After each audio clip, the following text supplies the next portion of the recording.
Bismillahirrahmanirrahim. Assalamualaikum warahmatullahi wabarakatuh. Alhamdulillah, Alhamdulillah, Alhamdulillahi Rabbil Alamin. Wassalatu wassalamu ala ashabi anbiya wa mursalin wala alihi wa sahbihi ajmain. Amma ba'd.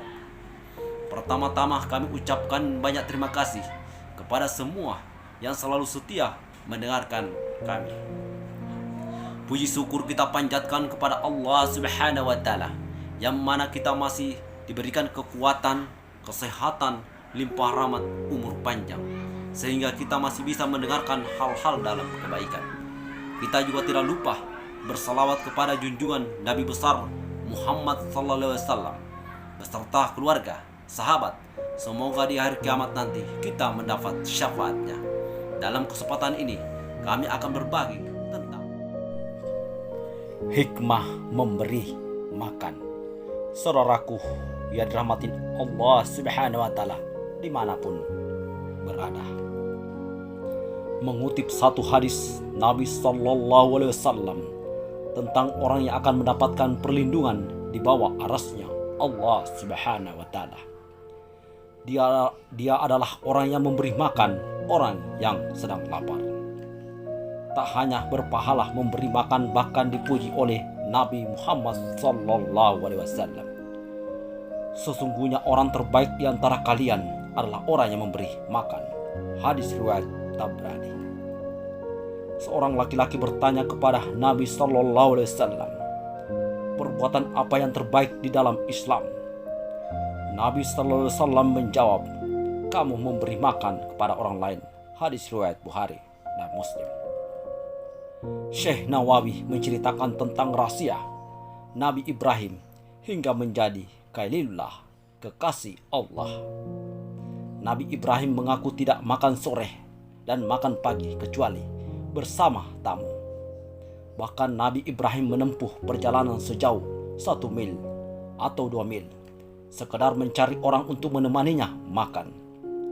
Nabi sallallahu alaihi wasallam bersabda, sesungguhnya di surga terdapat sejumlah kamar yang bagian luarnya terlihat dari bagian dalamnya, dan bagian dalamnya terlihat dari bagian luarnya. Lalu seorang Arab Badui berdiri lalu bertanya, ya Rasulullah, untuk siapa kamar-kamar itu? Nabi Muhammad sallallahu alaihi wasallam menjawab, untuk orang-orang yang memberi makan. Hadis riwayat Tirmidzi.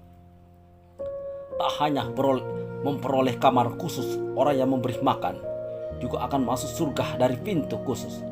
Nabi Muhammad sallallahu alaihi wasallam bersabda, yang artinya, barang siapa yang memberi makan kepada seorang mukmin hingga membuatnya kenyang dari rasa laparnya, maka Allah akan memasukkannya ke dalam salah satu pintu surga yang tidak dimasuki oleh orang lain.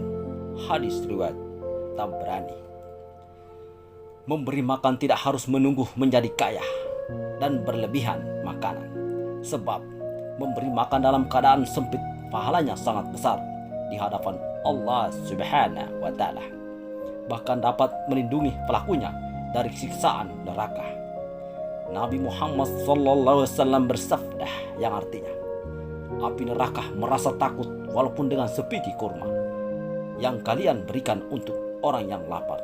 Hadis riwayat Bukhari.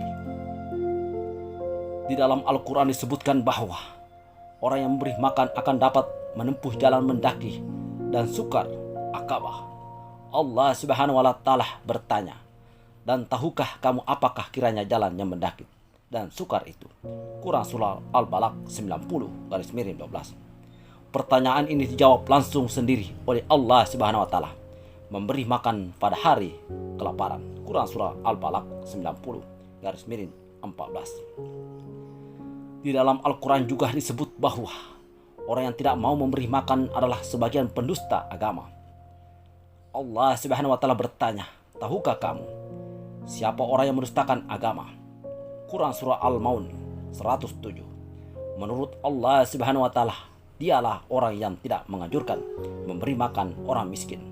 Quran surah Al-Maun 107. Di dalam hadis qudsi disebutkan, orang yang memberi makan akan bertemu Allah Subhanahu wa taala di sisi orang yang lapar. Wahai anak Adam, aku minta makan kepadamu, tetapi kamu tidak mau memberikan makan kepadaku. Orang itu bertanya, wahai Tuhan, bagaimana caranya aku memberi makan kepadamu, sedang Engkau Tuhan penguasa alam semesta?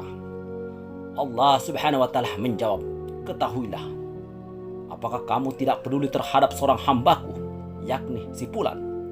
Ia telah datang meminta makan kepadamu, namun kamu tidak memberi makan. Ketahuilah, sekiranya kamu mau memberikan makan, maka kamu akan mendapatiku di sisinya. Hadis riwayat Muslim. Semoga kita termasuk orang-orang yang selalu diberikan hidayah, petunjuknya, rahmatnya, tidak pelit untuk memberikan makan orang-orang miskin di sekitar kita. Amin amin ya rabbal alamin. Cukup sekian, kurang dan lebihnya mohon dimaafkan. Wabillahi taufik wal hidayah. Wassalamualaikum warahmatullahi wabarakatuh.